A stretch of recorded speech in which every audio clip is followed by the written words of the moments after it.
நமச்சிவாய சிவாய நம. அனைத்து தமிழ் உள்ளங்களுக்கும் கனிவான வணக்கங்கள். அனைவருக்கும் இனிய தீப ஒளி திருநாள் வாழ்த்துக்கள். நவராத்திற்கு பிறகு சூரிய பகவான் கன்னிராசியில் இருந்து துலாம் ராசிக்கு பயிற்சியாக உள்ளார். இதனால் சில ராசிக்காரர்களுக்கு அவரின் நற்பார்வையால் தொழில் வியாபாரத்தில் முன்னேற்றமும் குடும்ப வாழ்க்கையில் மகிழ்ச்சியும் அதிகரிக்க உள்ளது. சூரிய பகவான் ஒவ்வொரு ராசிக்கும் பயிற்சியாகி அதில் சஞ்சரிக்கும் காலத்தை நாம் தமிழ் மாதமாக அழைக்கின்றோம். அக்டோபர் மாதம் 18ஆம் தேதி முதல் நவம்பர் மாதம் 16ஆம் தேதி வரை துலாம் ராசியில் சூரியன் சஞ்சரிக்கும் காலத்தை நாம் ஐப்பசி மாதம் என அழைக்கின்றோம். ஐப்பசி மாதம் அடைமழை காலம் என்பது பழமொழி. அத்துடன் ஐப்பசி மாதம் ஐஸ்வரங்களை அள்ளித்தரும் மாதமும் ஆகும். இம்மாதத்திற்கு துலா மாதம் என்ற பெயரும் உண்டு. இந்த மாதத்தில்தான் முருகனுக்குரிய கந்த சஷ்டி, சிவனுக்குரிய அன்னாபிஷேகம், தீபாவளி போன்ற சிறப்பு பண்டிகைகள் வருகின்றன.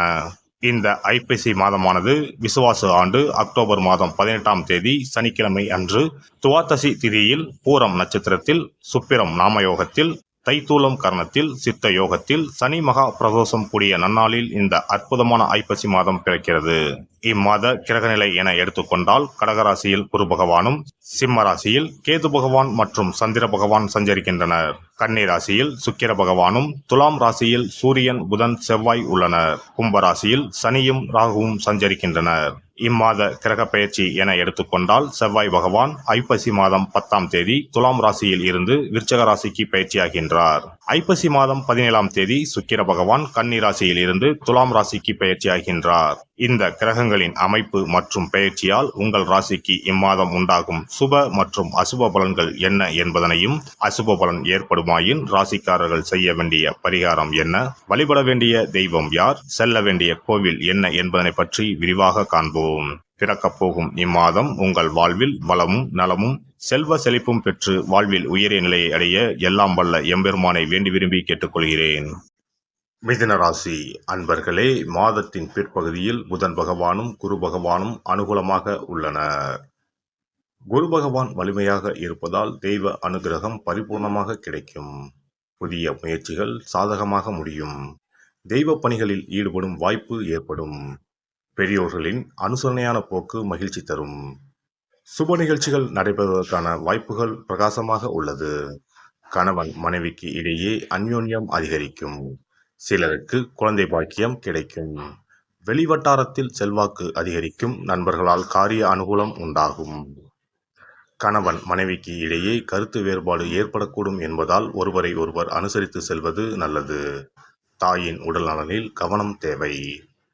வேலைக்கு செல்பவர்களுக்கு அலுவலகத்தில் உற்சாகமான சூழ்நிலையே காணப்படும். அலுவலகத்தில் பணிச்சுமை குறைவதால் மகிழ்ச்சியாக இருப்பீர்கள். அதிகாரிகள் அனுசரணையாக நடந்து கொள்வார்கள். சக ஊழியர்களின் விஷயங்களில் தலையிட வேண்டாம்.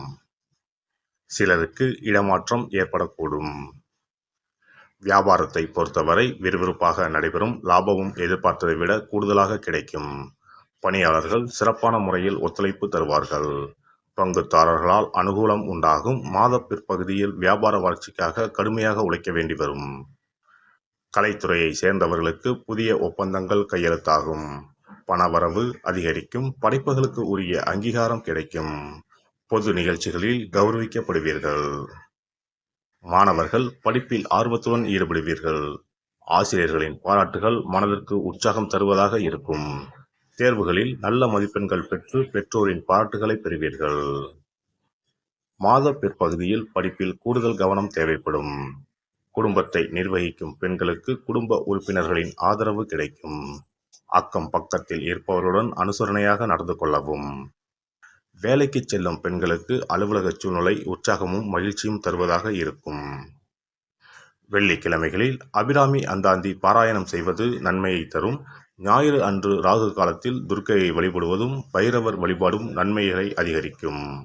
ஒரு முறையாவது குல தெய்வத்தையும் இஷ்ட தெய்வத்தையும் ஒரே நாளில் சென்று தரிசித்து வாருங்கள்.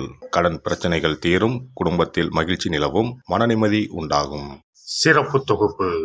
ஐப்பசி மாதத்தில் என்ன வழிபாடு செய்தால் குறையாத செல்வம் சேரும் என்பதனை பற்றி காண்போம். தமிழ் மாதங்களில் 7வது மாதமாக வரும் ஐப்பசி மாதம் பாவங்களை போக்கி புண்ணியங்களை பெருக்கிக் கொள்வதற்கான மாதங்களின் துவக்க மாதமாக கருதப்படுகிறது. ஐப்பசி மாதத்தில் என்னென்ன வழிபாடுகள் செய்வதால் வீட்டில் குறைவில்லாத செல்வம் சேர்ந்து கொண்டே இருக்கும், கடன் பிரச்சனைகளில் இருந்து வெளியே வருவதற்கு வழி கிடைக்கும், என்னென்ன காரியங்கள் செய்தால் வீட்டில் நன்மைகள் பெருகிக் கொண்டே இருக்கும் என்பதனை பற்றி காணலாம். ஐப்பசி மாதம் என்பது மழைக்காலத்தின் துவக்க மாதமாகும். சூரிய பகவான் துலாம் ராசியில் சஞ்சரிக்கக்கூடிய மாதம் என்பதால் இதனை துலாம் மாதம் என்றும் சொல்லுவதுண்டு. தமிழ் மாதங்களில் ஐப்பசி மாதம் என்பது ஐஸ்வர்யங்களையும் கேட்ட வரங்களையும் அள்ளி கொடுக்கக்கூடிய மாதமாக அமைகிறது. குறிப்பாக வீட்டில் செல்வ செழிப்பு குறையாமல் சேர்ந்து கொண்டே இருப்பதற்கு மகாலட்சுமியின் அருளை பெறுவதற்குரிய மிக முக்கியமான மாதமாக ஐப்பசி மாதம் கருதப்படுகிறது. ஐப்பசி மாதத்தில் செய்யக்கூடிய வழிபாடுகளுக்கு பலன்கள் அதிகம். இந்த துலாம் மாதத்தில் காவிரியில் சென்று புனித நீராடுவது மிகவும் சிறப்பானதாகும். ஐப்பசி மாதத்தில் கங்கை உள்ளிட்ட அனைத்து புனித நதிகளும் தங்களின் சக்தியை புதுப்பித்துக் கொள்ளவும் பாவங்களை போக்கிக் கொள்ளவும் காவிரியில் வந்து ஐக்கியமாகி நீராடி செல்வதாக ஐதீகம். அதனால் இந்த மாதத்தில் காவிரியில் நீராடினால் அனைத்து புனித நதிகளிலும் நீராடிய பலனை பெற முடியும். ஐப்பசி மாதத்தில் சிவபெருமானை வழிபடுவது சிறந்தது. ஐப்பசி மாத பௌர்ணமியில் சிவபெருமானுக்கு அன்னாபிஷேகம் செய்வது வழக்கம். இந்த மாதத்தில் அன்னாபிஷேகத்திற்கு தேவையான அரிசி, காய்கறிகள் போன்றவற்றை கோவிலுக்கு தானமாக கொடுப்பது நல்லது.